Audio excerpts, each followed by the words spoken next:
Hello mga sangkay mga kalingap! Welcome back to my channel. Ito po muli ang yung sangkay na si Sangkay Lons muling nagbabalik. Kumusta? Kumusta kayong lahat? Sana nasa maayos na kalagayan ng lahat. Mapadito sa Pilipinas or sa mga nasa ibang bansa, dobling ingat tayo no. So mega love shoutout sa inyong lahat sa Team Sangkay Original, Team Sangkay Sponsors, Team Kalingap, Kuya Val at Edna Kalingap Rob, sa lahat ng aking mga followers, supporters, and subscribers, sa mga lolos, lolas, OFWs, and PWDs. Mega love shoutout sa inyong lahat. And of course, I love you all. Ayan. Mega love shoutout kay Tita Mina Haramillo, ang tita kong Vayots, kay Manetore ng San Diego, California, sa aking mga kasamahan sa Kalingap Watchers, Kalingap Reactors, Kalingap Partners, and also sa mga grupo ng bawat love teams na sumusuporta at nagmamahal kay Sangkay. Sa inyong lahat, mega love shoutout. So ngayong araw na ito mga Sangkay, pag-usapan lamang natin, no. Marami ang nagulat patungkol dito, no, sa hindi pagsama ni Carla, no, doon sa trip papuntang Vietnam. So alam naman natin, no, na itong trip na ito ay para sa dalawa, sa kay Jomar at saka kay Carla. So, maraming nalungkot, maraming mga hindi natuwa, no? At marami rin gumawa ng mga haka-haka, no? Na negative patungkol dito sa wala nga si Carla, no? Meron din nagsabi diyan, no? Meron tayong napanood na nagsabi na si Carla daw ay hahabol, no? Hahabol si Carla papuntang Vietnam. So, para magparibok di umano. May katotohanan ba ito? Alam natin ang rason kung bakit hindi nakasama si Carla, no? Dahil nga meron pang exam, sabi dun sa school. Siyempre, marami dito ang mga mayroong mga negative, no, na mga sinasabi, mga nababasa natin sa mga comment section, no. Hindi ko lang alam kasi ang ano talaga ngayon ay patapos ng school, no. Ang semester na ito. Karamihan ng mga schools. Hindi ko lang alam kung bakit itong school ni na Carla ay na late, no, na magkaroon ng bakasyon ngayon itong school nila. Intindihin natin, no. Kasi syempre priority yung yung school, yung exam yan eh. So mahirap kung ipagpipilitan natin, no, na sumama. And meron din naman tayong nababasa diyan ng mga sabi-sabi, no, na bakit late na in-announce na hindi makakasama si Carla, no. Maraming mga tanong ng mga tao diyan, no. Kung kailan daw di umano papunta na doon sa Vietnam, tsaka in-announce na na hindi makakasama. Siyempre may schedule naman. Well, maintindihan ko yung mga sinasabi na ganyan kasi ang school naman may schedule yan, no. May schedule yan kung kailan yung exam nila, no. And siyempre alam naman ni Carla kung kailan ang schedule ng exam. So bakit alam din naman nila, no, kung kailan ang alis nila papuntang Vietnam. Maraming mga nagdududa, maraming nag-iisip, no, bakit daw, maraming negative, no.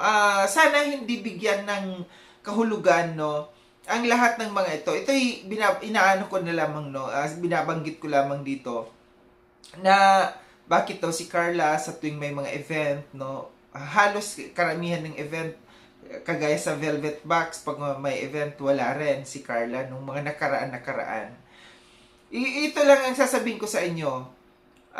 Siyempre kung priority yung pag-aaral ng tao, no, iintindihin natin. Mahirap yan, no, kung hindi magte-take ng exam si Carla, kung uunahin ang lakwat siya, no, kesa dito sa kanyang exam, no. So, naintindihan natin si Carla dito. Sa mga nag-iisip diyan ng masama, no, patungkol dito, intindihin na lang natin, no. But isa rin sigurado lang ako na yung mga organizers, yung mga nag-organize, yung mga OFWs, no, yung mga fans, no, ng Jomcar na nasa Vietnam ay sigurado ako na malulungkot, no. Dahil nga kulang yung, hindi buo yung love team.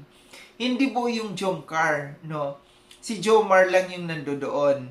Um, sa mga susunod, sana, no, ang sa atin lamang dito, sa mga susunod na mga lakad, no, mga ganito, dapat inform, no?